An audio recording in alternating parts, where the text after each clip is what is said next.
nos diz, neste livro de Francisco Cândido Xavier, Boa Nova, que já está bem velhinho, esse amigo maravilhoso, Humberto de Campos. Nos diz Humberto de Campos que nos primeiros dias do ano 30 da era cristã, Jesus passou um tempo com João, o Batista, ali no triste deserto da Judéia. Depois ele foi se achegando até Jerusalém, descansou em Caná, e depois foi se abeirando de uma pequena cidade, nem verdade é uma cidade, era um vilarejo chamado Cafarnaum, do grego Kfar, vilarejo de Naum. Naum significa compaixão, o vilarejo da compaixão. E Cafarnaum era um pequeno vilarejo cercado de muitas árvores. Conforme você passava por aquelas ruas bem estreitas, você ia sentindo o perfume das tamareiras, dos jasmins. Era uma cidade de casario baixo, tudo branquinho. E Jesus foi caminhando por aquelas estreitas ruas, até ele se achegando no mar de Tiberíades, mar da Galileia. E ele foi se achegando, pisando naquela areia branca, e logo à frente ele avistou uma barca com 2 pessoas. Tratava-se de Simão Pedro e André, que mexiam ali naquelas redes, iam trabalhando. E enquanto eles trabalhavam, eles iam cantando uma canção que era muito antiga, muito rústica, e que na cabeça dessa contadora de histórias, bem que poderia ser Dorival Caymmi.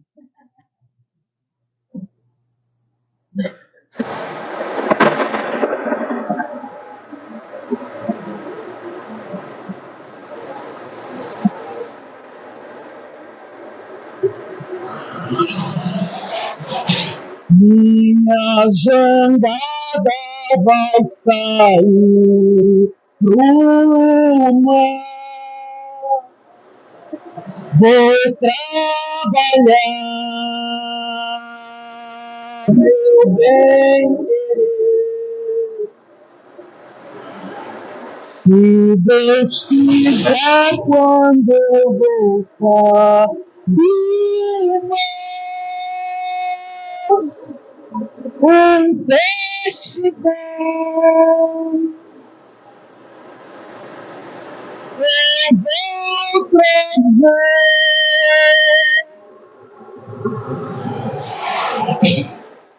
Meus companheiros também vão voltar.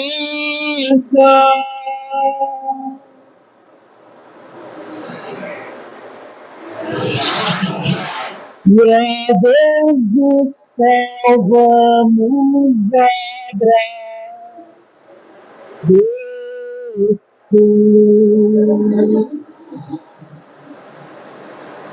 Jesus foi caminhando junto do mar.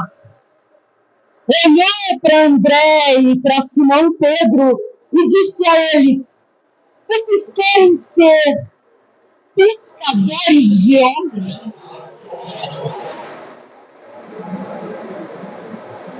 Eles aceitaram. Naquela pequena Cafarnaum, Jesus também encontrou Levi, que seria Mateus, coletor de impostos. Encontrou Bartolomeu. Encontrou João, o evangelista. Encontrou seu irmão Tadeu. Tomé, Bartolomeu, Filipe, Simão Zelote. Foram eles os primeiros companheiros de Cristo a auxiliá-lo na fundação do reino de Deus no coração dos homens.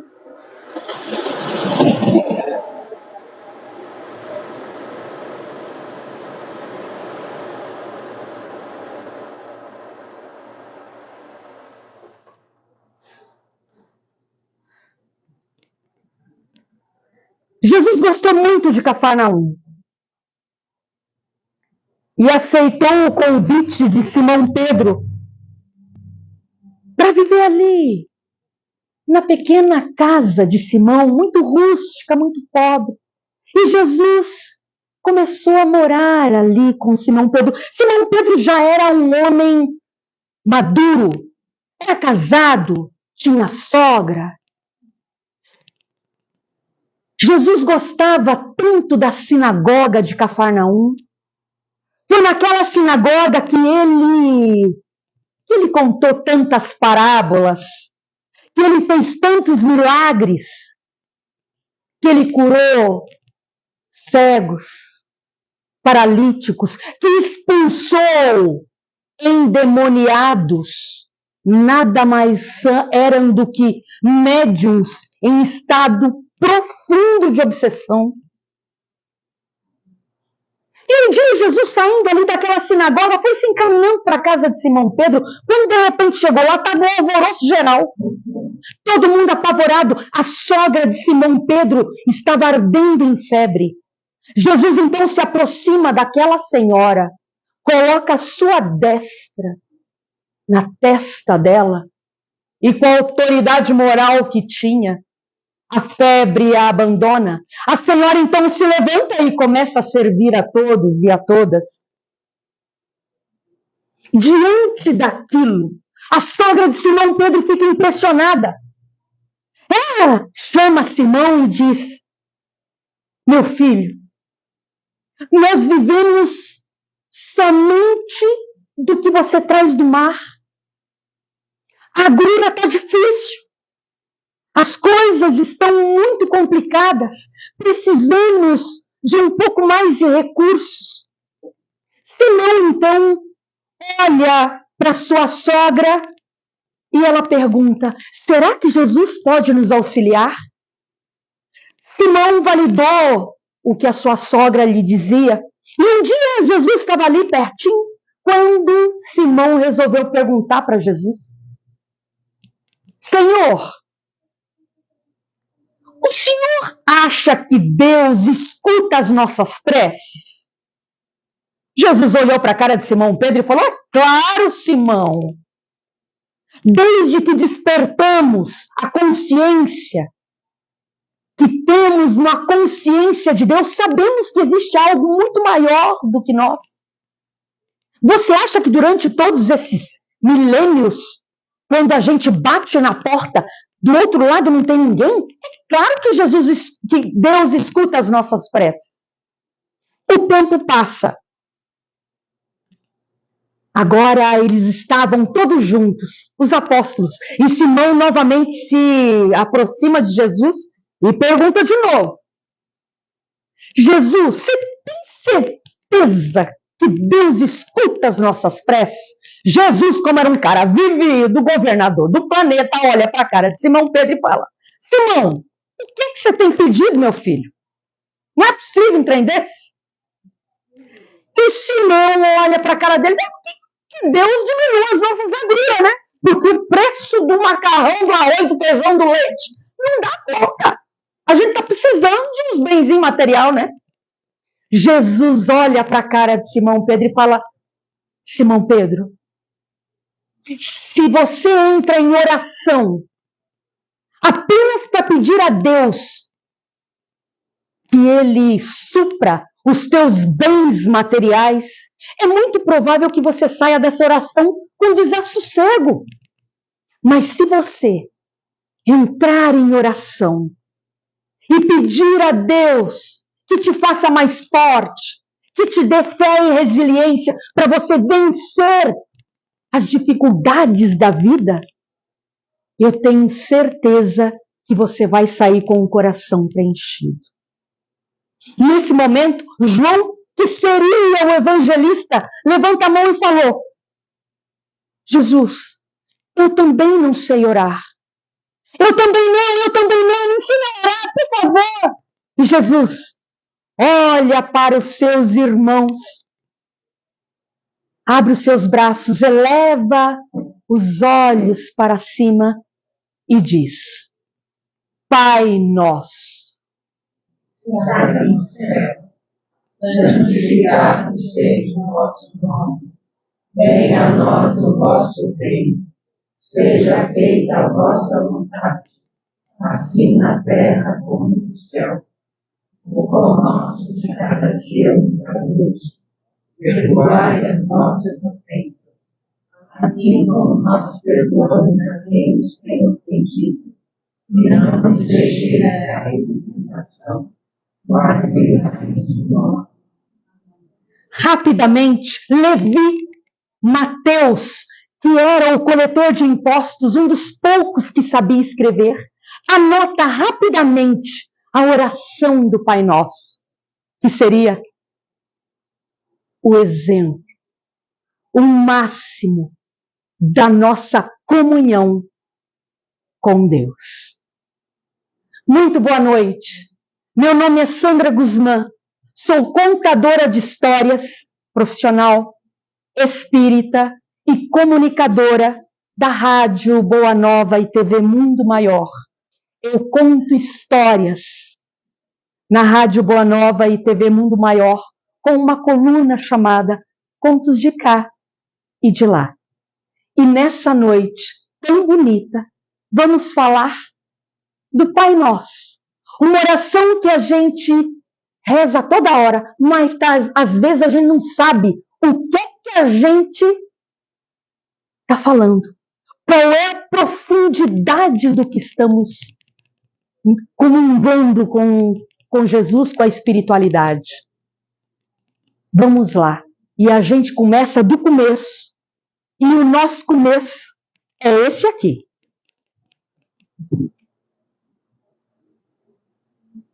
Pai Nosso. Estamos em 2024, onde as mulheres estão finalmente buscando o seu lugar e fazendo valer o seu lugar, a sua capacidade, a sua força, o seu trabalho, a sua essência. Então a gente já começa provocando. Por que Pai Nosso? Qual é o problema de ser mãe nossa? Cadê a mulherada daí? Quando a gente fala Pai Nosso, por que a gente não fala Mãe Nossa? E aí, o convite é para a gente voltar só um bocadinho, só lá no tempo de Jesus, é só 2000 anos que a gente chega lá. Todo mundo está lá? Perfeito. Estamos no tempo do Cristo. Naquele tempo, uma mulher, um escravo e um animal valiam exatamente a mesma coisa. Exatamente a mesma. Como é que é teu nome? Geó. Geó, lindo, Geó.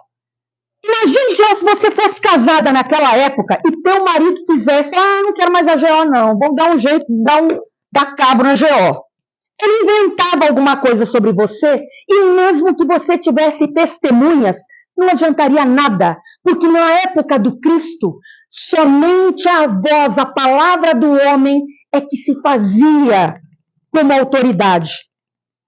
Então, como é que a gente pensa que Jesus poderia iniciar o reino de Deus no coração dos homens falando que Deus era mulher? Não dá, né? Ia dar um pouco de encrenca ali, né? Já que a mulher não tinha palavra, nem voz, nem vez. Mas Cristo era um cara e tanto. Jesus era extremamente revolucionário e ele sabia do papel e do preconceito da mulher naquela época, ainda hoje, mas sabia que aquela época também era extremamente difícil. E ele fazia isso de maneira belíssima. Como é que ele fez? Ele dispersou uma turba de homens com pedras na mão, apenas com uma frase. Uma mulher pega em adultério. Lei mosaica dizia que ela deveria ser apedrejada. Jogam aquela mulher na frente do Cristo e falam: olha, foi pega em adultério, o que você vai fazer? E Jesus abaixa e começa a escrever no chão. De repente ele olha, a mulher caída no chão pedia socorro com os olhos. Está aqui, boa nova, a mulher adúltera, socorro com os olhos para Jesus. Jesus olha para ela, olha para a turba e somente com uma frase ele diz: atire a primeira pedra. Começaram a sair dos mais velhos até os mais novos. Jesus amava Maria Madalena. Uma mulher que sabia que tinha um passado, e um passado em que ela era uma cortesã de luxo. E quando ela ouviu a primeira vez a palavra do Cristo, aquilo tocou no coração dela com tanta força, e ela seguiu Jesus. Se vocês quiserem, encontros de cá e de lá, durante todo o mês de março, nós estamos trazendo contos de mulheres que conviveram com Jesus. Joana de Cusa, a mulher adúltera, a samaritana. E agora vem Maria Madalena, eu gravei essa semana, e agora a próxima semana vem a mãe de Jesus, Maria. Então, quando você olha Jesus, o contato dele com essas mulheres é incrível. Os discípulos, depois que Jesus morre, ela pede para seguir os discípulos para pregar a boa nova. Eles não querem, o passado dela ainda, para eles, é muito forte. Mas Jesus recebe Maria Madalena. Jesus ama profundamente aquele coração. E Maria Madalena se junta a um grupo de leprosos. Cuidando desses leprosos, ela pega a lepra e parte. Então, quando você vê a relação do Cristo com essas mulheres, eis o legado. Quando a gente fala Pai Nosso, a gente está falando Mãe Nossa. Porque mãe e pai, nós temos o feminino e o masculino em nós. Ora reencarnamos como homens, ora reencarnamos como mulheres. Temos a essência em nós. Deus pode estar dentro da essência masculina, da lei da ordem do universo, mas ele é soberanamente bom e justo. Somente o amor de mãe, dizia Chico Xavier, se compara ao amor de Deus. Quando falamos Pai Nosso, evocamos Mãe Nossa. Bora continuar? Que estás no céu. Gente, onde é que mora Deus? Pergunta para uma criança, onde é que mora Deus? Aonde? No céu. No céu. Não é justo? Está lá em cima, não está aqui não. Está lá em cima. Se você pega os deuses do Olimpo da Grécia, eles moravam no Olimpo, que era o lugar mais alto da Grécia. Ele não tinha contato com os pobres mortais aqui embaixo. Então, quando a gente, às vezes, observa onde Deus está, ele está longe, ele está afastado de nós. E, na verdade, não. Se você pega o céu e o inferno de Allan Kardec, você vai ver que céu e inferno são estados de alma, estados de consciência. Santo Agostinho dizia uma coisa, não sei se vocês fazem.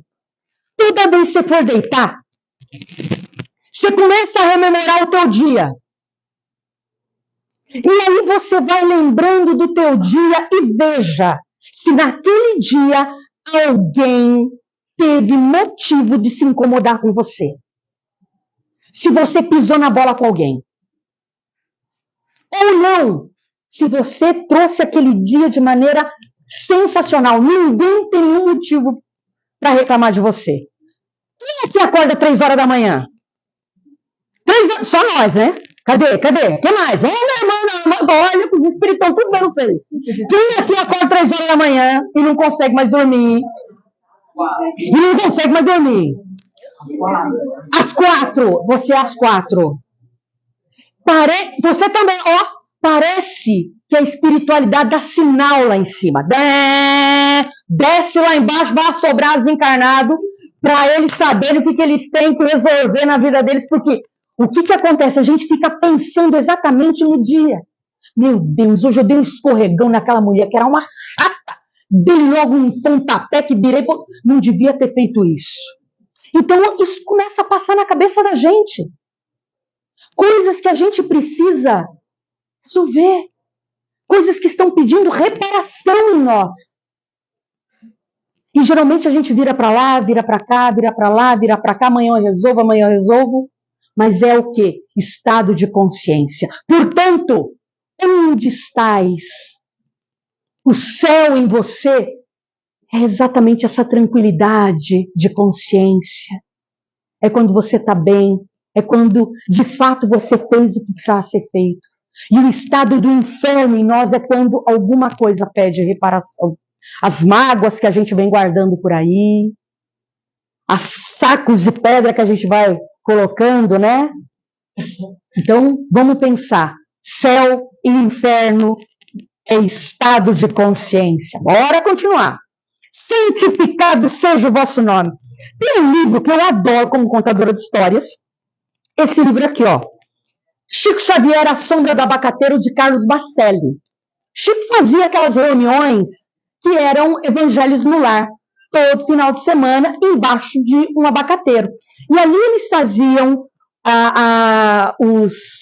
as reuniões e ao lado tinha muita gente que também apanhava cestas básicas, eles davam cestas básicas. Então eles faziam o evangelho e depois davam as cestas básicas para as pessoas. E o Carlos Bacelli foi colocando aqui, gente, uma série de casos que são maravilhosos.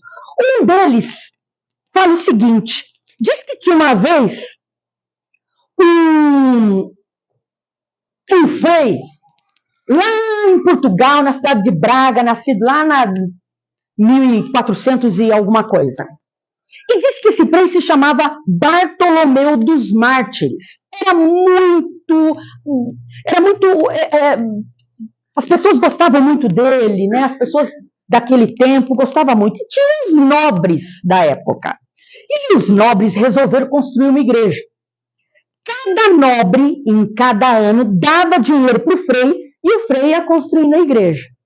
Então a igreja ia subindo. Quando chegou lá no teto, só faltava cobrir, deu um grande problema, ocorreu um grande desastre por ali e as pessoas começaram a passar fome. O frei não pensou 2 vezes. Pegou o dinheiro dos nobres para construir a igreja e começou o quê? Alimentar os pobres. 1 ano. 2 anos alimentando os pobres. 3, 5, 7. Quando deu 10 anos, os nobres falaram, pelo amor de Deus, não dá, frei. Resolve isso aí, esse povo, você fica alimentando esse povo, nada da nossa igreja construir. E o frei pegou logo lá os cálculos dele e falou, olha, pelos meus cálculos, o dinheiro de vocês está alimentando mais de 2.000 famílias enquanto todo esse problema não se resolve. Ah, não, a gente quer a igreja. O frei olhou, perdeu a paciência com eles e falou, pois vocês estão me fazendo uma proposta pior do que o diabo fez para Jesus. Que proposta? Pois o diabo pediu para Jesus transformar aquelas pedras em pães. E vocês estão me pedindo para transformar o pão dos pobres em pedra para construir igreja? E aí a gente começa a pensar. Quando é que eu santifico o nome de Deus? Quando eu faço o que eu preciso fazer. O Frei poderia ter, tudo bem, vamos deixar os pobres e a gente continua construindo a igreja. Mas ele não teve medo de fazer o que precisa ser feito. Está na questão 262, se não me engano, do Livro dos Espíritos, que a gente precisa fazer todo o bem que nos cabe. Não basta só não fazer mal, é preciso fazer todo o bem necessário. Então, é preciso muitas vezes ter coragem. Como é que eu santifico o nome de Deus lá na minha empresa? O que você faz? Eu sou faxineira. Como é que você trabalha? Amo. Adoro fazer o que eu faço. Eu limpo, eu organizo, eu chego cedo, eu boto um cafezinho do lado. Eu gosto de fazer o que eu faço. Como é que se santifica lá no hospital? Eu sou enfermeira, eu atendo com muito carinho. Como é que se santifica sendo um gestor da empresa? Sendo dono de uma empresa? É justo no salário? Trata seus liderados de maneira bacana?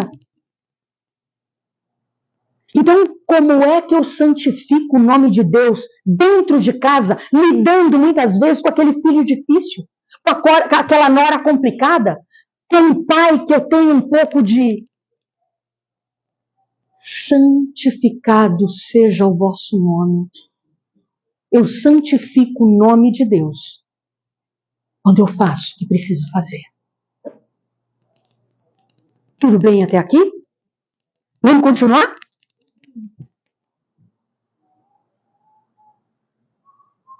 Venha a nós o vosso rei. Alguém aqui já assistiu o Auto da Compadecida? Quem já assistiu? Agora em janeiro que vem vai ter a continuação. Estou doida para assistir.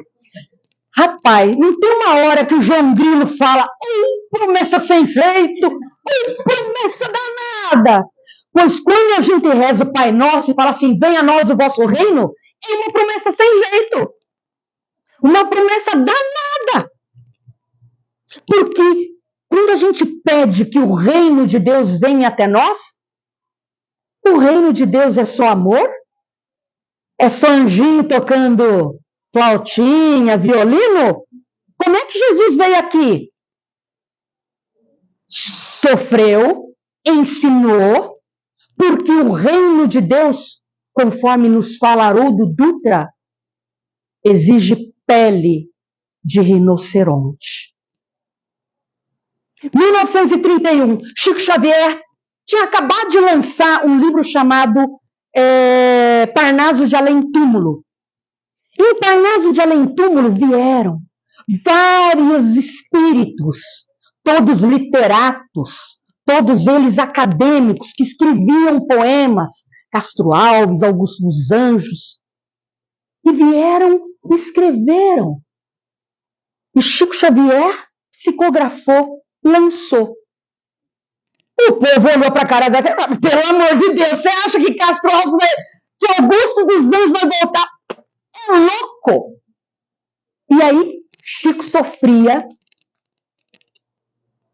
perseguição. Mas tinha um cara que era sensacional para isso. Uma pessoa que realmente não gostava do Chico. Para ele, o Chico era uma aberração. O nome dele era Padre Júlio Maria. E ele tinha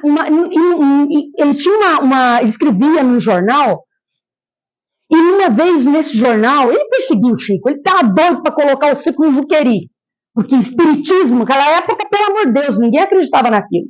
E uma vez ele escreveu no jornal assim, o Chico Xavier deve ter pele de rinoceronte para receber tanto espírito. Aí o Chico doeu. Sabe quando a gente bate assim, aquele tuque-tuque?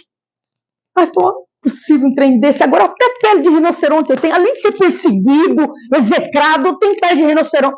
Emmanuel na hora aparece. Olhou para a cara do Chico e falou: pois devia mesmo ter pele de rinoceronte. Porque se tivesse pele de rinoceronte, ia aguentar melhor as agulhadas da vida. Como é que tá a tua pele, linda? Hã? Macia, sedosa? Creme Dove? Recebe uma invertida do chão. O marido não lembra do nosso aniversário de casamento, tô de mal até hoje. Como é que anda a nossa pele, cara? Ninguém pode olhar torto pra gente, que a gente já tá... Como é que as pessoas estão agora? No trânsito. Ao falar com as pessoas. Estamos todos com pele de Dove. Não aguentamos agulhadas da vida. Porque toda invertida que nos dão nos faz ter crise de depressão, ansiedade. E eu não estou diminuindo isso, em hipótese alguma. Mas é alguma coisa que a gente precisa olhar e entender que muitas vezes as coisas não são como nós queremos. E aí eu travo. E quando eu travo, o espírito adoece. Então é preciso que a gente olhe como é que anda a nossa pele. Por isso que a pele dos anjos, dos espíritos de luz, são peles de rinoceronte, porque ele faz o que ele tem que fazer, e se a pessoa olhar para a cara dele, não acredita, você é isso, você é aquilo, ele continua, tá bom, não importa o que você está falando, eu tenho que cumprir o meu objetivo. Eu sei que ainda não somos espíritos de luz, mas todas as vezes que a gente para e fala assim, sabe de uma coisa? Discutir com um outro doido, vamos virar dois doidos, deixa ele falar e eu continuo seguindo a minha vida. Eu preciso continuar, independente das pessoas falarem de você ou não, nas redes sociais, te perseguirem e tudo mais. É preciso, às vezes, ter pele de rinoceronte. Então, vai colocando cada vez mais uma camadinha dessa pele, para a gente poder viver mais feliz. Pele como aquelas dos cristãos antigamente. Chico Xavier dizia que ele viu um soldado do Império Romano que ele ficou impressionado com a luminosidade. Era um soldado que depois que Jesus de vez em quando saía de Jerusalém e ia para outros lugares, e ele acompanhava Jesus assim com uma alegria imensa. E aí uma vez o que aconteceu? Ele foi nas catacumbas, ele foi visitar ali uma fala de Jesus e pegaram ele. Falaram, você é soldado do Império Romano e está seguindo esse Jesus aí, esse filho de carpinteiro? Levaram esse cara para frente do César. O César olhou para a cara dele e falou assim, cadê o carpinteiro? O soldado olhou e falou, está aqui. Ele falou, então arranquem-me o coração. Então, é isso. Pele de anjo é forjada na disciplina, na fé, na resiliência. Seja feita a vossa vontade. Essa aqui é aquela promessa danada. Essa é uma promessa sem jeito. Toda vez que você reza, seja feita a vossa vontade, não é mais a tua vontade que vale, é a dele. E aí? Quem é esse cara aqui? Francisco de Assis. Uma vez, Francisco de Assis estava lagoando as plantinhas dele quando de repente chegou um frei que morava ali no seminário, não é seminário, não lembro, no mosteiro que ele vivia, enfim, não era mosteiro também. E aí essa pessoa chegou para ele e falou, pai Francisco, o que é que você faria se você soubesse que você ia morrer agora? Dá um teco em você, teco ou paletó de madeira? Pai Francisco olhou e assim continuaria aguando as minhas plantas. E nós? Se olha para tua cara e fala assim, Você tem 5 minutos de vida. Minha Nossa Senhora, eu me espalho. Vou gastar todo o dinheiro da poupança, alguma coisa eu vou fazer. Não é mesmo? Gente, é simplesmente viver como um viajante que somos. Seja feita a vossa vontade, é difícil, porque eu quero ter o controle de tudo. Eu tenho controle. Eu sei quem o meu filho namora, quem a minha filha, gosta. Eu quero que a minha filha faça aquela faculdade. Eu sei que a minha mulher está ali junto comigo. A gente precisa ter controle. O que meu vizinho está fazendo? Por que comprou um carro? Por que não? Eu preciso ter controle da vida. E quando eu falo, seja feita a vossa vontade? Quando já não tem nada para você fazer. Você simplesmente se entrega nas mãos de Jesus. Ele chegou desesperado. O nome dele era Amaro. Ele chegou no grupo onde Chico Xavier estava, desesperado. Ele falava, ele morreu, meu filho morreu. Chico, meu filho morreu. Meu filho, não existe a morte. O menino se chamava Silvio, tinha 12 anos de idade. E o pai, desesperado, ficou um tempo por ali, repetiu algumas vezes até receber uma correspondência do seu filho. O filho mandou só uma história que ele tinha ouvido no colégio. E essa história era um conto indiano que dizia o seguinte: diz que havia um cabra que estava com uma vaca e com um bezerrinho e precisava atravessar o rio. E ele puxava a vaca para atravessar o rio, a vaca, pumba, 4 pés. E atrás da vaca empurrava a vaca pegava, gritava com a vaca, empurrava, nada. A vaca ali travava os 4 pés. De repente, ele teve uma ideia. Foi atrás da vaca, desamarrou o bezerrinho, pegou o bezerrinho e foi atravessando o rio. Adivinha quem vinha lá atrás? Você estava tudo lá. A vaca! E chegou todo mundo do outro lado maravilhoso. Às vezes, e o menino termina dizendo, às vezes, pai, é preciso que Deus nos tire os nossos bezerros para a gente poder caminhar. Pai, toda criança que você vê sou eu. Toda criança que está maltratada, toda criança que precisa de um pai, que precisa de alimento, que precisa de carinho, sou eu, pai. Ajuda, pai. Qual é o teu bezerro? Teu bezerro é teu trabalho? É tua família? Que muitas vezes Deus precisa tirar para que seja feita a vontade dele e não a nossa.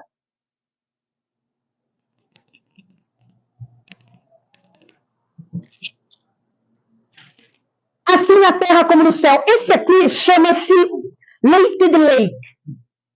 Esse lago fica em Montana, Estados Unidos. Ele tem 500 quilômetros de extensão e 113 metros de profundidade. Mas se você olha, é como se fosse um corguinho, né?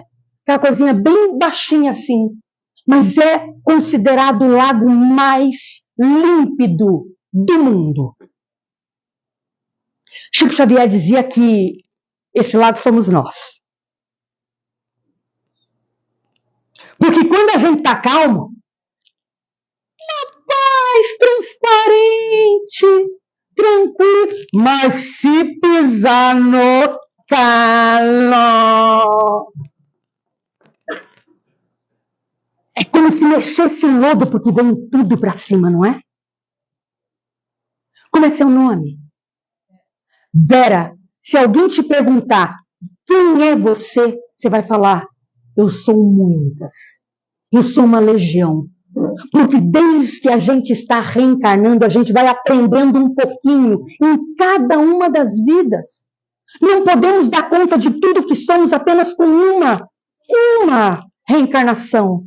Somos um conjunto.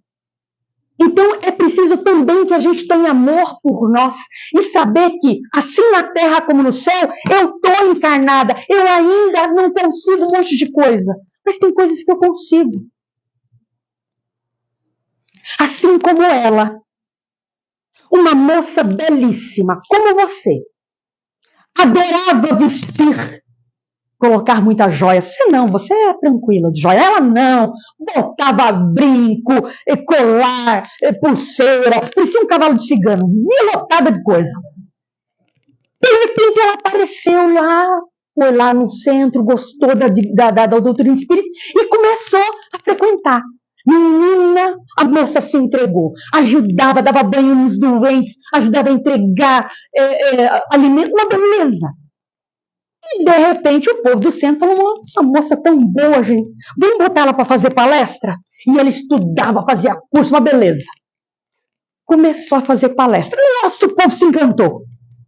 De repente, foi convidada para fazer uma palestra num lugar imenso. Rio de Janeiro, 400 pessoas.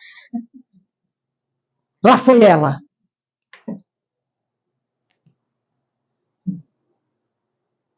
Tema da palestra: desapego aos bens materiais.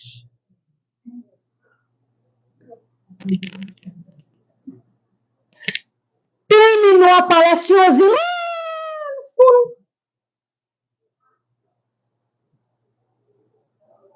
pois não, pode falar. A senhora está falando aí sobre bens materiais e eu gostei muito de sua palestra. Muito sua palestra. Sua palestra é maravilhosa, mas eu sou ourives. Vocês sabem o que é ourives? Pai joias.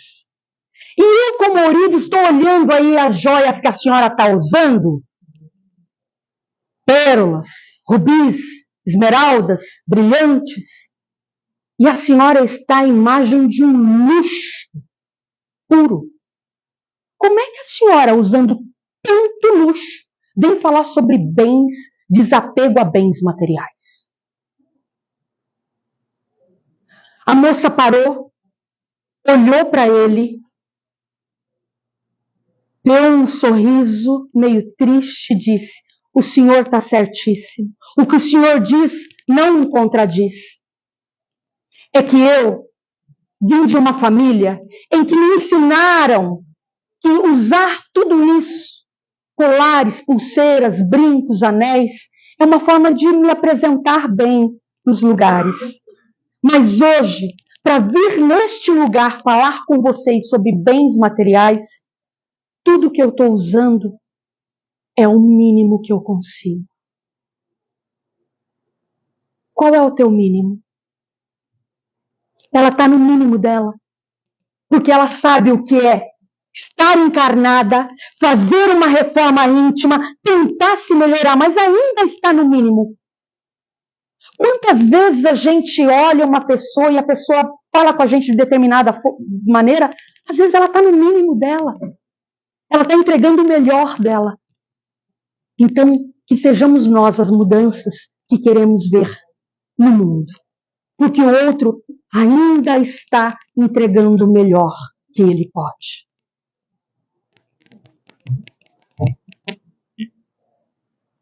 O pão nosso de cada... Já estamos terminando. O pão nosso de cada dia nos dá... Gente, quando a gente pensa em pão, a gente pensa em 2 hambúrgueres alface. Aí, vambora! Queijo molho, vamos lá!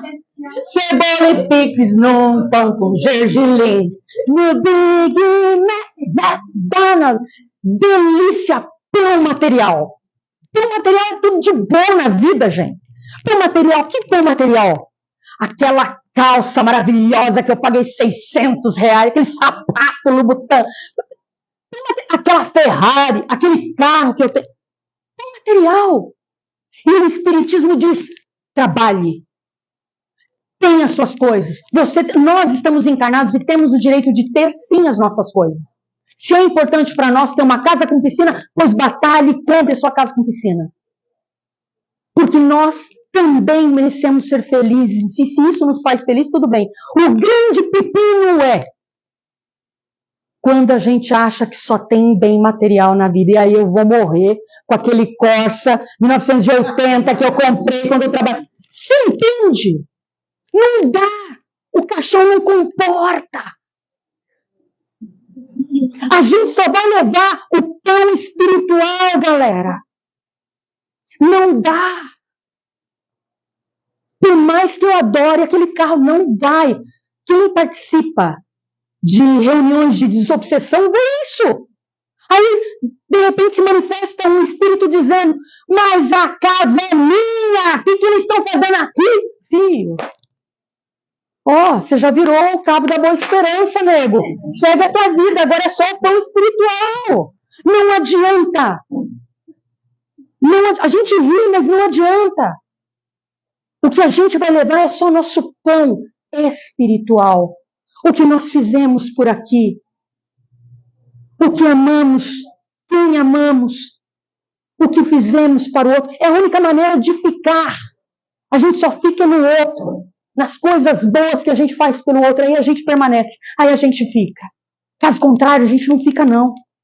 E o corpito, 300 horas de malhação no bíceps, tríceps, quádriceps, tríceps, já era. Entende? Então, vamos começar a ter esse olhar, tá bem? Perdoai-as. Aí eu entro em oração com Deus. Deus, perdoa as minhas ofensas, perdoa as minhas ofensas, perdoa as minhas ofensas. E Deus fala, continua lendo, filha. Continua rezando, continua lendo, porque você não terminou. Assim como perdoamos aqueles... Eu só quero perdão. Haroldo Dutra nos diz, perdoar, o perdão é plantio. Plantio. O que é plantio? Acordo cedo, pego as ferramentas, abro o buraco, aro a terra, não sei nem qual é a sequência do meu, aro a terra, boto o fertilizante na terra, planto, agoo, todos os dias. É todo dia plantio. Perdoar é plantio. Quem tem aqui o maior tempo aí de casamento? Quantos anos vocês são casados? Quantos, amor? Virgem Maria, ela já ganhou, rapaz, nem já de 47 anos já ganhou. Tem mais algum com mais tempo aí de casamento? 40 anos de casamento, 46, que mais? Como é seu nome? Maria Aparecida, 47 anos de casamento. Vamos fazer as contas? Equivale a pelo menos uns 7 séculos de plantio, né? 700 anos de plantio, mais ou menos. Uma coisa dela. Você também tem 47. Rapaz, 700 anos de plantio. Vocês levantaram cedo, araram a terra, fizeram buraco e continuam arando a terra. Sabe o que é isso? A primeira vez que vocês viram as esposas de vocês, que a gente já...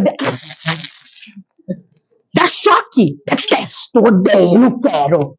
E depois aí vai se encontrando, vão alinhando as coisas, é uma encarnação, depois na 16ª encarnação vão melhorando, vão virando amigo, e aí na 59ª...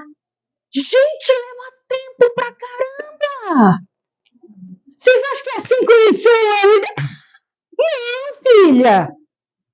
É arar. Um bom trabalho, um trabalho realmente que eu me esforcei para estar lá, uma faculdade que eu me esforcei, me esfolei para estar lá. É arar. Aí você pode perguntar para mim, Sandra, pelo amor de Deus, você não sabe o tempo que eu tenho em casa. Então, filha, o tempo é de plantio. Agora é exatamente o tempo do plantio, filha. Levanta cedo, perdoa de novo, conversa, não se altera. É plantio. Aquele filho difícil, plantio. Aquele filho, aquela filha que te ajuda, que está do teu lado, também é resultado do seu plantio. Não pensa que a vida é simplesmente, eu plantei laranja, vou colher a bola. Não. É da lei. Planto alface, colho alface. Disse um cabra. Você sabe o que é data vazia? Sabe não? Tem nenhum paranaense aqui nesse lugar. Oh, meu Deus, tristeza. Data vazia é terreno baldio.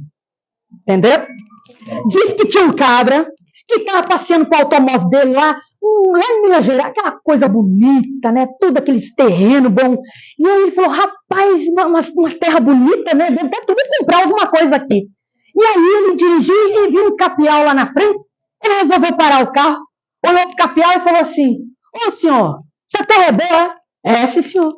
E a terra da mandioca? Mandioca? Dá não, senhor. E café dá? Café acho que não dá não, senhor. E feijão? Dá não. E a outra também dá não. E se planta, mas o senhor está falando que essa terra é boa? A gente planta, não dá. Se plantar, dá.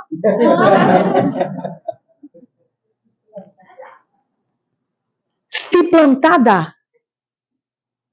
Senhor, perdoa as minhas ofensas. Assim como eu perdoo aquele que me maltrata. Aquele que me faz ser melhor. Porque ele me testa na vontade de você. Não nos deixeis cair em tentação e livrai-nos do mal. Gente, mesma coisa. Mesma coisa. Não gosto da Maria Aparecida, hein? Não gosto. Abro os olhos de manhã, já penso na Maria Aparecida. Tomara que tropique é pescoço. Vou tomar café, detesto Maria Aparecida. Vou pegar o ônibus, odeio Maria Aparecida. Gente, é difícil. É difícil a gente odiar uma pessoa, porque você tem que plantar toda hora. Você tem que levantar, falando assim, cara, não gosto de você, não gosto, não. É difícil, assim como amar. Também é difícil. Então, pessoal, vamos pensar. Quando a gente pede, não nos deixeis cair em tentação, ninguém cai moralmente de uma hora para outra. É preciso plantar. Livrai-nos do mal. Oração. Se achegue no silêncio do teu coração. Quietinho. Conecte-se com Ele. Com a espiritualidade que te protege. Com o amor que a espiritualidade, os nossos anjos guardiões têm por nós. A oração de uma mãe arromba as portas do céu, dizia Francisco Cândido Xavier. A nossa oração também pode. Então se conecte aqui dentro. Bons pensamentos, boas músicas, boas conversas, boas amizades. E eu tenho certeza que você vai estar orando o Pai Nosso, conectada, conectado e muito mais feliz. Gratidão.